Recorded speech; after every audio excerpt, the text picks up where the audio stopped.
You are listening to I Am Refocused Radio with your host, Shamaya Reed. This show is designed to inspire you to live your purpose and regain your focus. And now, here's your host, Shamaya Reed. Welcome back to I Am Refocused Radio. Once again, we have a special guest today, Tami Reiss. She is a leadership coach, a product strategy expert, and she is the Chief Enthusiasm Officer at The Leader Within.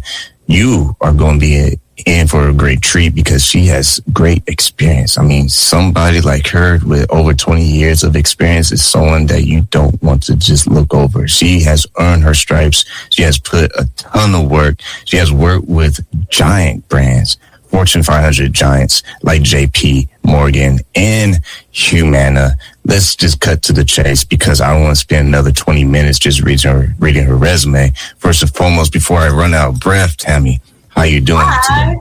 I am doing great. It is a beautiful sunny day in Miami, and life is good.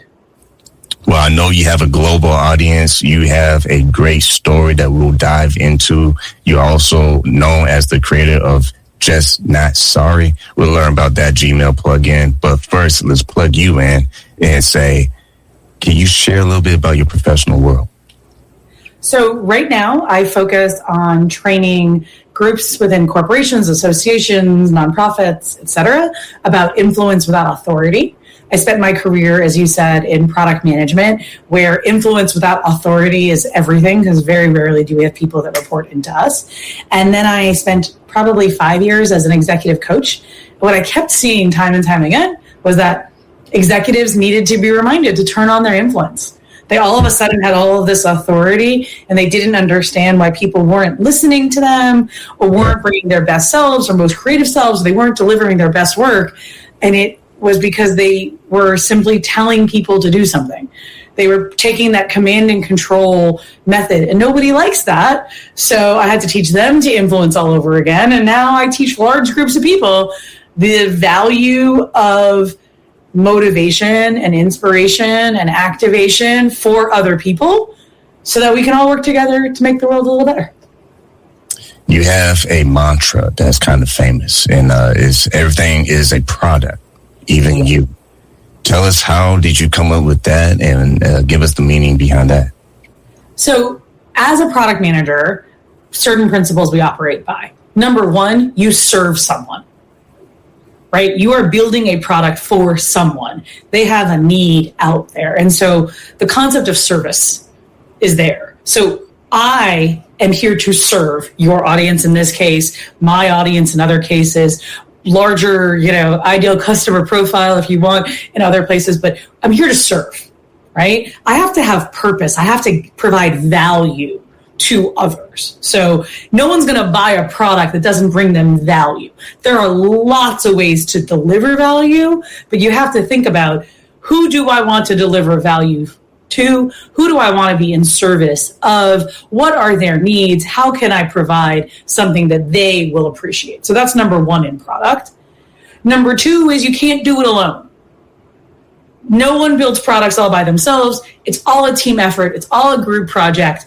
And that's a really good mentality. Like, don't take it all upon yourself.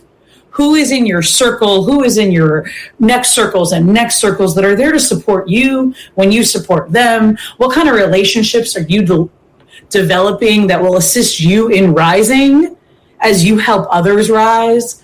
And then the last thing about product is all about iteration. You're probably not going to get it right the first time. So whether that's the email you wrote, the brand you chose, the color, whatever, be okay with imperfection. Know that we're all work in progress. Know that every mistake is an opportunity to learn and iterate and try better next time. And so thinking of yourself and everything you do as a product means, it's okay if I didn't land that job in the interview.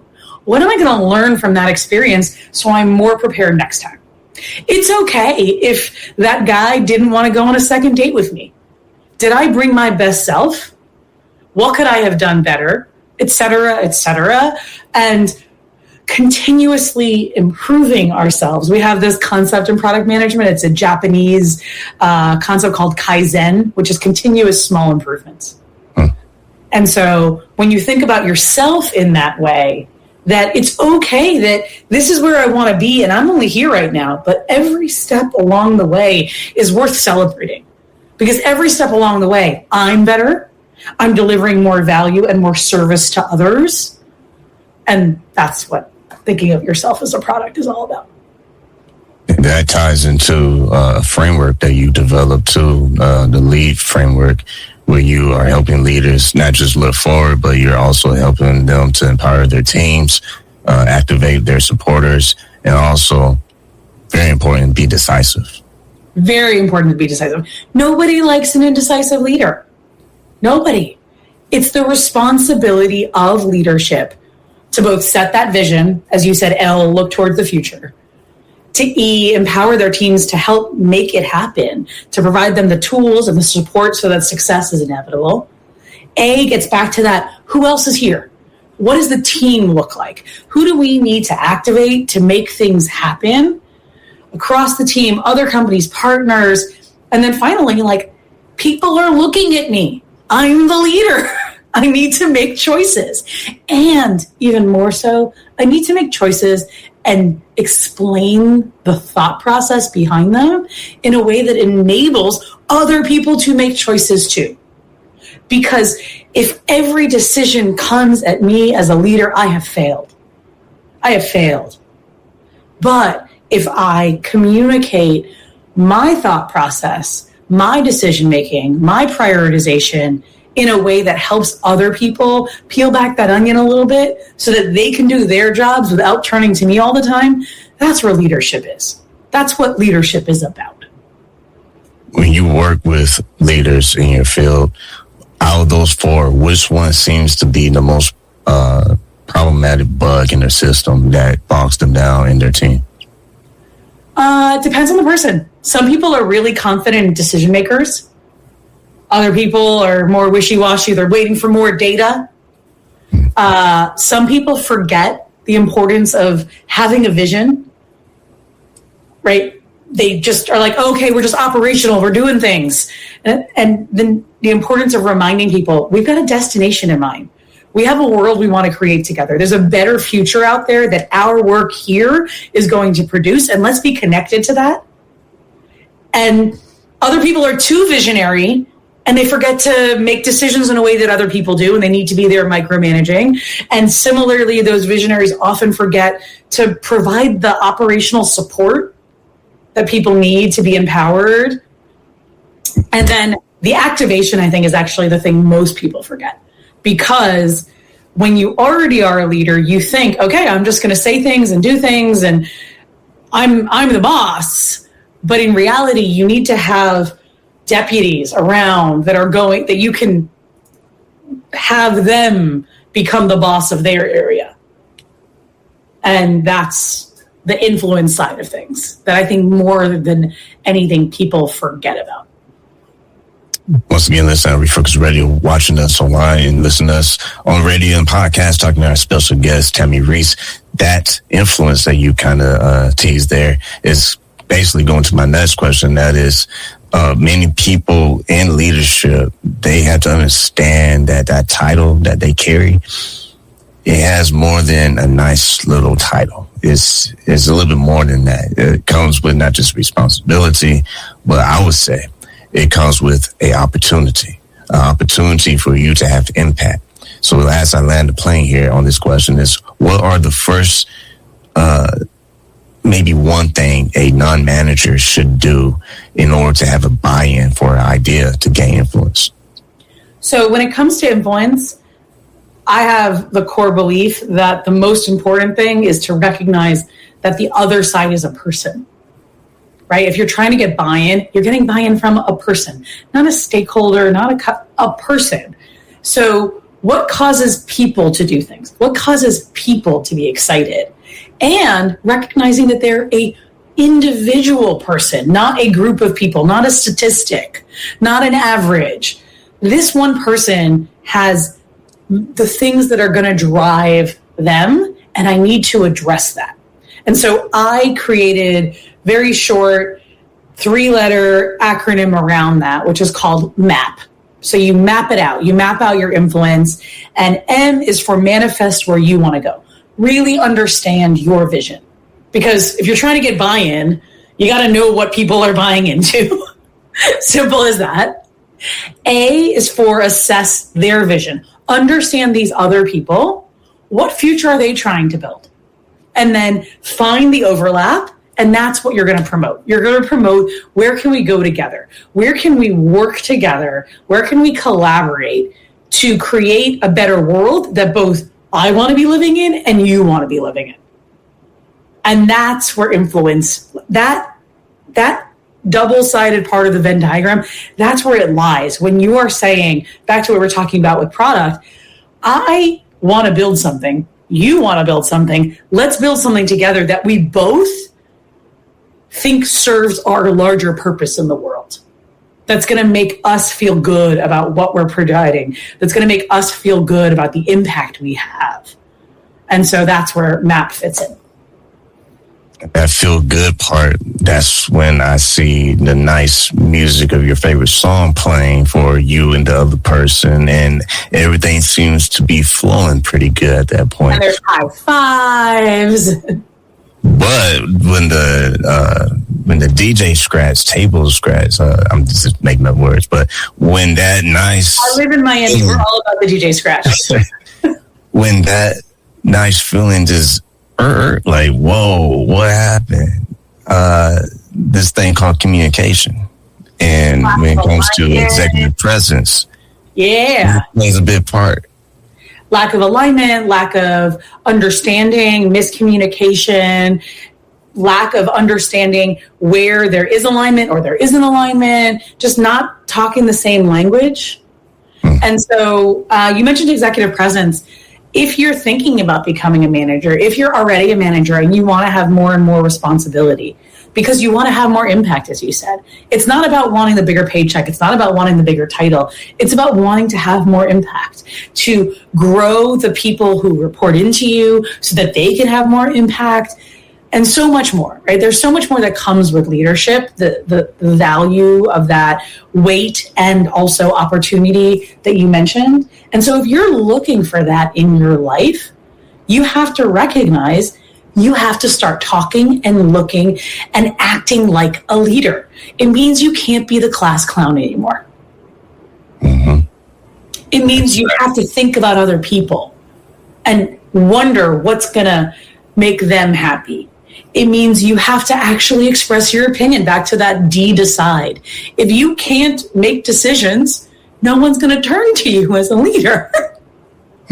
And so taking baby steps in that realm of executive presence, of being able to own your own truth, to advocate for it, and to know, as we talked about, how to get buy-in for your ideas.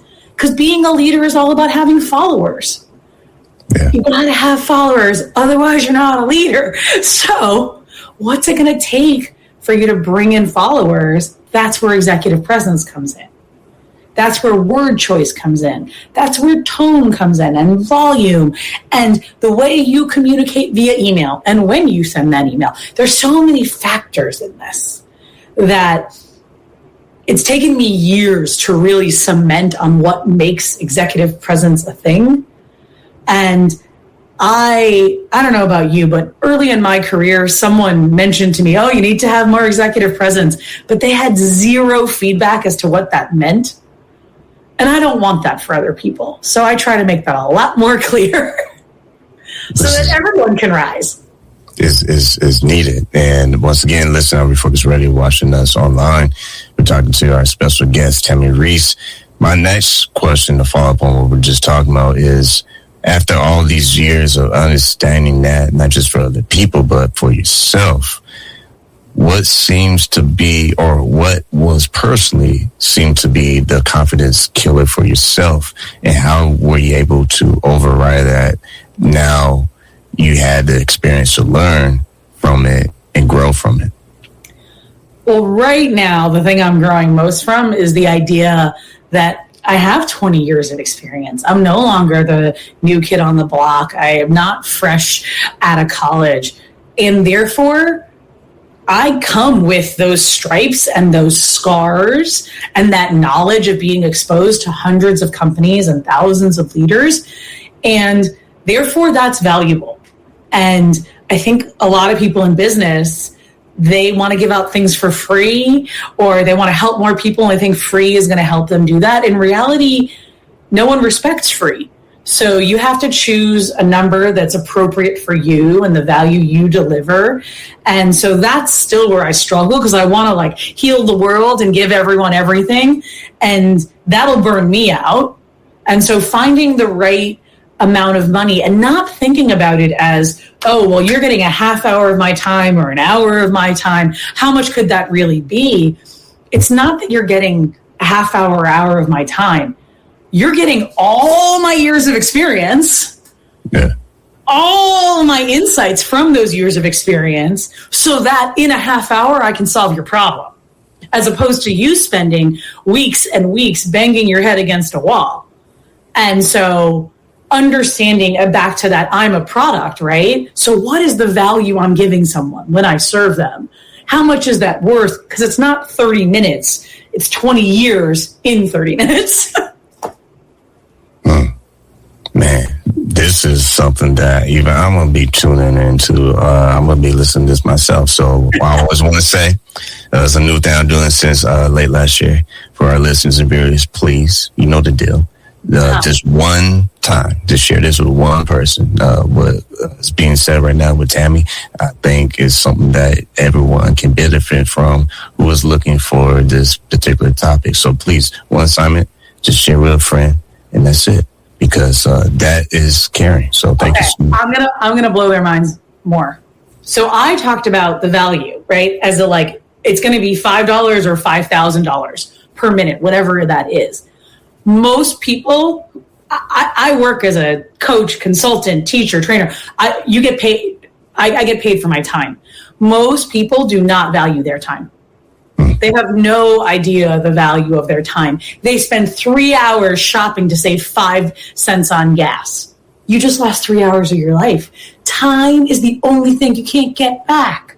Yeah. Right? Like, why are you spending an hour on the phone trying to get a hold of somebody to save $5? Like, that's not the best use of your time. What the best use of your time is spending time with the people you love, building more relationships, building your business.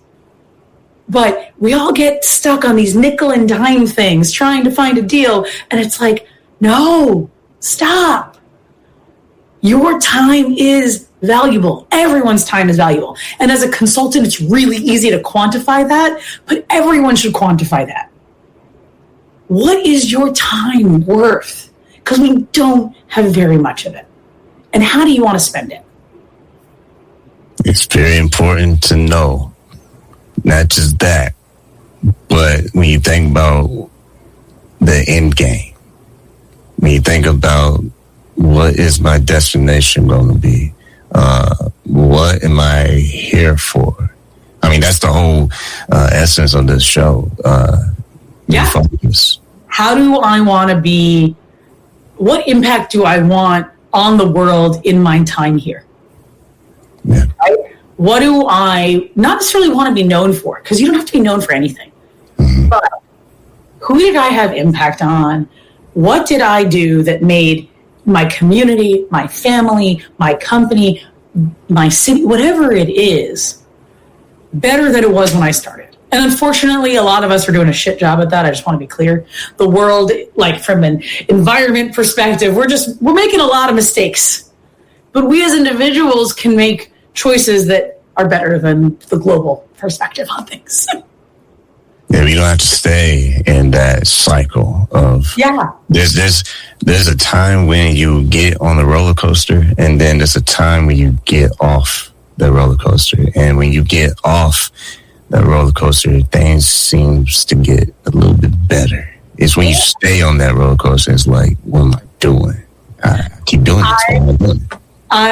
I use a different metaphor, which is when you're driving on the highway, right? You're trying to get to your destination, the beach, dinner, whatever it is. Sometimes you're in express lane, and you can even, if you've got a fancy car, I do not, you can go on autopilot and it'll just take you there, right? Mindless, go. Other times you might get stuck in traffic. You might take a detour. detours are a good thing. Detours are where adventures happen. Right? Like, how often on a car trip did you pull over and have an adventure in some random town that wasn't your destination, but you built a memory there? And you learned something new there, or you met someone new there.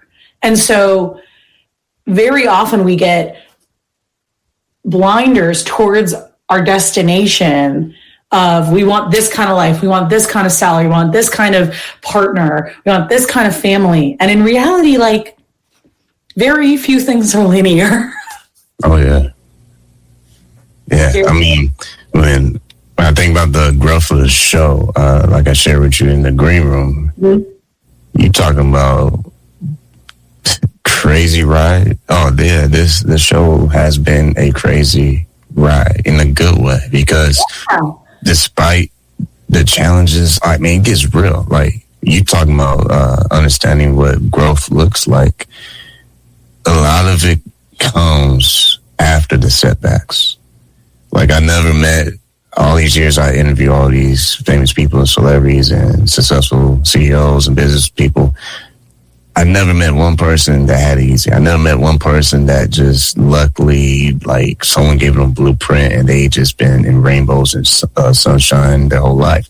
They all have something that put them in a dark place, this setback. But the reason why they have made it, and reason why they have such a powerful story and done great things, is because they used that chapter to launch them into something greater. Without those setbacks, there's nothing we can do. I don't know if you've read the book Grit, but grit is all about resilience, and that having grit is a better predictor for success than high IQ or natural physique. It's about the hard work. It's about, how do you show up the next day when you scrape your knee? How do you show up to your team when the product launch fails? Right? When you lose funding, that's where you really have the opportunity to rise and earn respect. Yeah. And like, there'll be some days where you scrape both knees. You just gotta be like, hey, laugh it off and say, hey, that's comedy for my next tour, and we're gonna just keep this thing going. And you know what? It's also okay to say, you know what? I just scraped both my knees. I might need to take a day to reflect. How did I end up in a situation where I scraped both of my knees, right? Why was I looking at my cell phone or whatever? What distracted me from my objective? It's also okay to step back, right? You don't have to force yourself to get back into the express lane just because someone else told you so. That's good. Sometimes learning takes a little longer for some of us, and that's okay.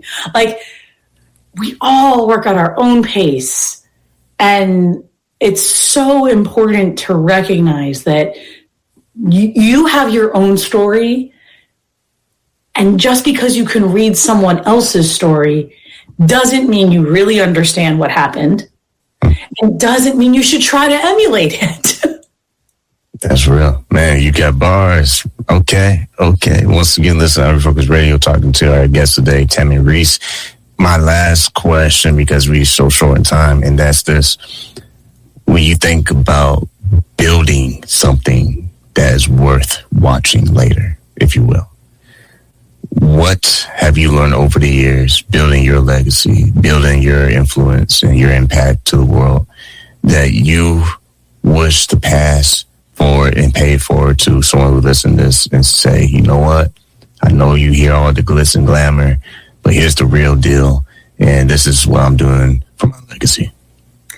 I would say that this comes back to the product mindset on things. Solve a problem. Find a problem to solve. Don't find an opportunity to make money. Find a problem to solve. Find a way to serve that problem, and the people who are struggling with whatever that is, that's where the money comes. Like, the revenue, the money, it all comes from a place of someone else is in pain. How do I alleviate that? And the more you can fall in love with making problems better, the more you can fall in love with reducing pain for other people, making things smoother and easier and time saving. It pays off for you too, but it doesn't come from I'm looking for a business opportunity. I'm going to find a business opportunity, a slice. No. Find something you're passionate about, that you'll feel good that you've made that problem go away for a certain number of people. It can be 2 people. It doesn't need to be 20 million people, but that that happened and it makes everything better. Like Just Not Sorry, you mentioned it earlier. I don't talk about it that much anymore. It's 10 years old, but I was just in Israel, and a person who I went to high school with, I knew for 20 years of my life, and then I haven't seen her for 20 years. She said to me when we were having brunch, she said, Tami, I want you to know, whenever you launched Just Not Sorry, I didn't download it. I didn't plug it in. I read an article about it. And that article changed my life. Because simply learning about this concept of word choice and not saying just or sorry or I think or I believe or does this make sense or trying or kind of or sort of, simply realizing that those things were standing in my way made me more conscious of it, and it made me a stronger communicator, and it made me a better wife, and it made me a better manager. And this is something that I put out for free after 2 days of work in 2015. And she still remembers that as the thing that was a turning point. That conversation will leave me glowing for the next few months. It's not the deal I signed yesterday. It's not the, whatever happens in my Sunday birthday party for my 6-year-old and all the hoopla there. It's knowing that someone's life is better because of something I put out in the world. So that's good. I want to say this for our viewers and listeners. You have a story too, and you have something worth valuable sharing for the world. And don't ever think that you can't do something. As someone said this to me recently, late last year, and it was just in conversation. And I was talking. He cut me off and he said, wait, hold up, Shemai. Don't ever say if. Say when. Because if will always have a question mark when you're willing to commit to start. When it pushes you to move now. Can I do another one for you? When you say I can't do something, add yet. It's like the 3-letter word of the growth mindset, yet. I can't do this yet. Mm-hmm. There's a world of possibilities out there in the future. Right now, all right. But the second you say yet, it opens the door to sometime soon or not soon, that might be different. I'm not fixed in the state I'm in right now. I'm constantly improving. I can choose to change that can't to a can, as you said, when I choose. But I'm not closing the door. Yeah. Man, this could be another hour show because, man. Yeah. I need to think about something else. God's funny. Sometimes we think closed doors are missed opportunities, but he just kind of protected us for a better opportunity. Yeah. Before our time. And you never know what window opens, right? Boom. Say that again for those in the back real fast. You never know what window opens when a door closes. Man, that's good stuff. Once again, wow, I just feel like people are doing poetry snaps or something in the background because that's why I have people like Tami on the show, because obviously she's been through some things that has allowed her to have this type of wisdom. But I want to emphasize what I said earlier for those who are the audience. It's because of y'all why we have these shows. We don't just do this stuff because it's just something to do. It's opportunity for us to give you some insight with someone who has had such powerful experience that has put them in the position to say some things that will make your light cut on and say, okay, say less. Let's get to work.